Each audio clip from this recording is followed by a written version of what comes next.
Good day. So we're going to look at the introduction to failure analysis, but with an emphasis on the concept of stress.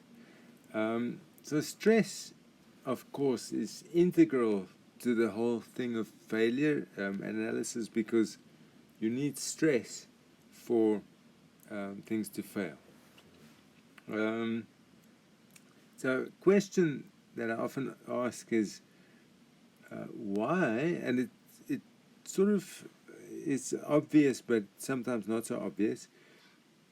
If you break something, why does it break into two pieces and maybe not into 5 pieces? So keep that in mind and then try to come up with an answer for that. Anyway, so that's just something on the side, the way things break.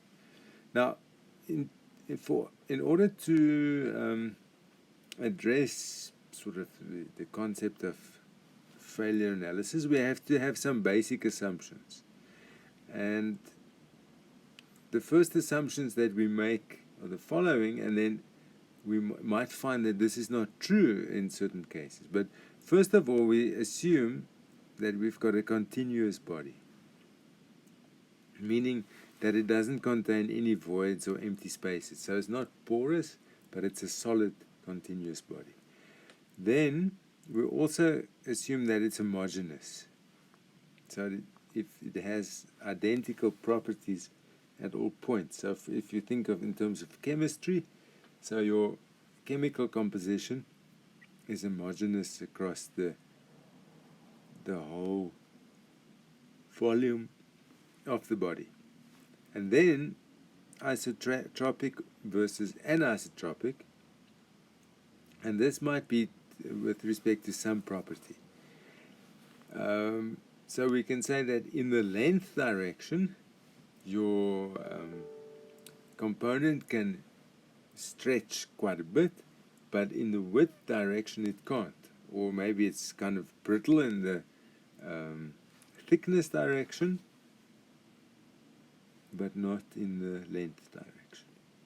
So what do we mean by these terminologies? Quite often you start with a billet. So a billet of steel is how it was cast. So you cast a billet, and then that billet goes through a rolling process, and you roll a plate. So you'll have a plate that is, and that's in the length direction. Then you've got a length or longitudinal.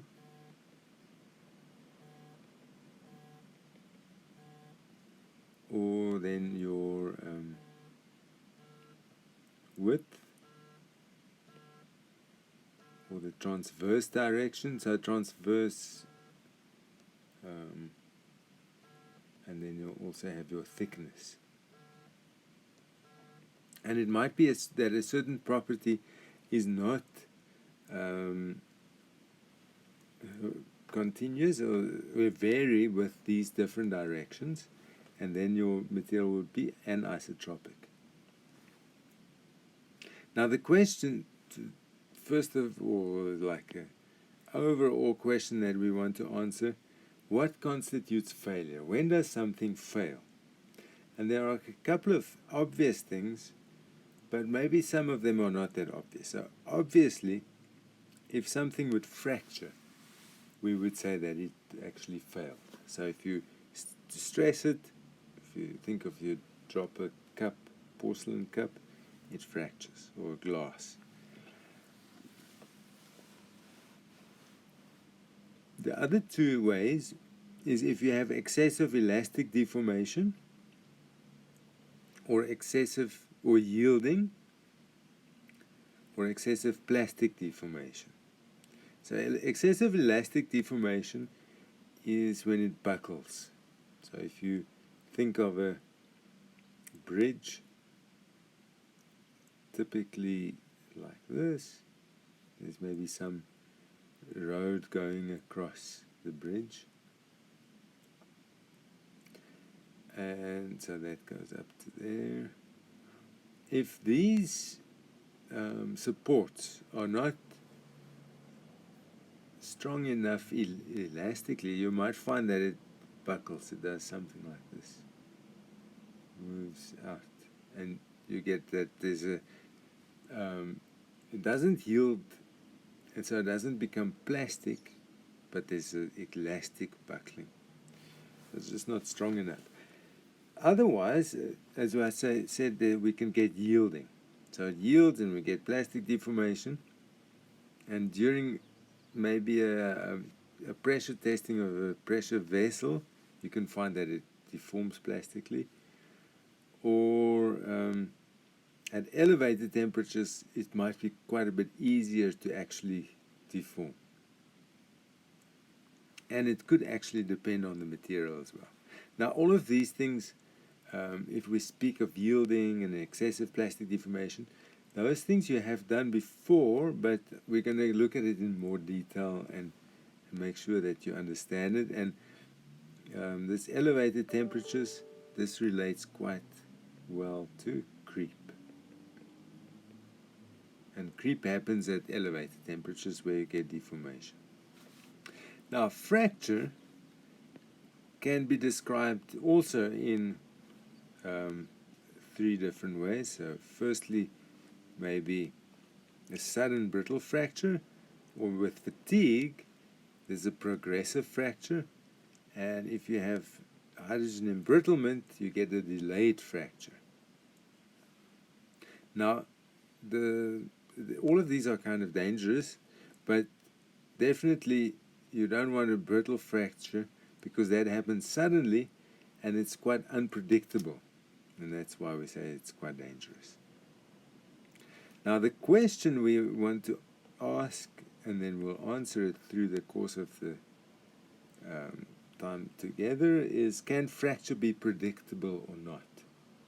Is it possible to predict when fracture will occur or not? Okay, so we want to look at stress and the concept of stress and the types of stress. Now, I know you have touched on the concept of stress before, but I find that there's still a bit of confusion at this stage in terms of forces and stresses. So we want to define stress and strain. So we define it in 2 ways, either engineering stress and strain or a true stress and strain. Now remember, stress is that load or the force that you apply divided by the area of the component that you have. Now, for engineering stress, what we're saying is you've got a component like this, maybe a rod, and you'll apply load P. As you apply this load P, you're going to find that this rod will elongate. But if it elongates because the volume stays the same, your diameter will become less. So the area will become less. But with engineering stress and strain, we don't consider that smaller area. We just use the initial cross-sectional area. And for engineering strain, we say it's the final length minus the original length divided by the original length. For true stress and strain, we want to look at that instantaneous point. So it's the load P that we apply divided by that area at that moment. And the true strain is the ln of the final length over the original length. Now, quite important is this type of concept. So you've got a body, you apply a load to it. But how do you load it? So we say there's maybe a force here, an F1, there's an F2, F3, and there's a F4. Shear type of force that you apply. Now, all of these forces will have a certain component in the x and the y directions. So this is the y and this is x. So if we consider force F1, see it's vertical, and if you plot it on the x and the y, you see that the component of that force in the x direction, so if we say F1x, that's a component in x direction, is actually equal to 0. And the component of F1 in the y direction is equal to the full F1. So, but that is not true for F2. This is actually quite important. So F2 has a component in the x direction like this. So that's F2x, and it's got a component in the y direction. So that's F2y, sorry. So let me write that again. So that is F2y.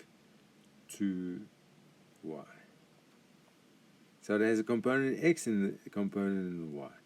Now, in the same for this one, you'll see in the x, F3x will be negative. It's going to be a negative force because it's compressive.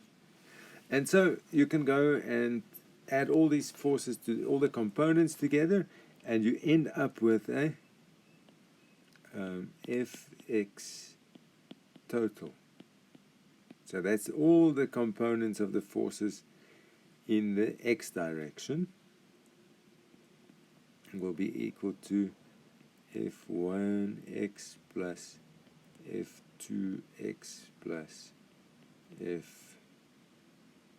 F3x plus F4. But F4 is a shear stress, so you can actually disregard F4 because we're only looking at this is the normal load on this area.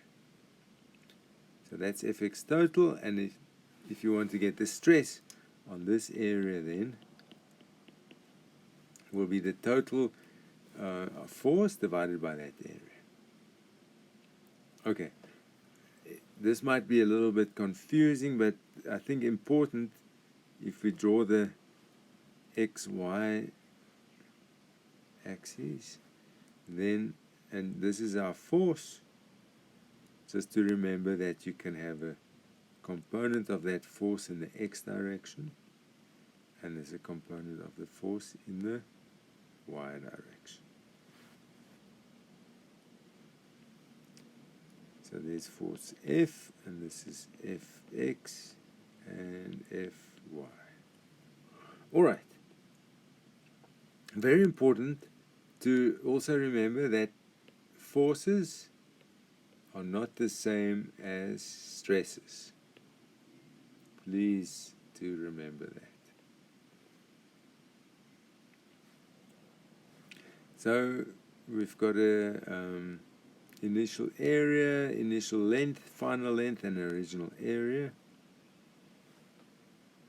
And so the relationship between true stress and strain and engineering stress and strain is as follows. So true stress is equal to engineering stress times 1 plus the engineering strain. And true strain is equal to the ln of engineering strain plus 1. Now these things you have looked at before and you've done the derivations and so on, so we're not going to focus on that too much. But the relationship is based on unchanging volume of a solid. So if you pull the rod in the length direction, in the thickness direction, it's going to shrink because your volume stays the same. and because volume stays the same, we can say that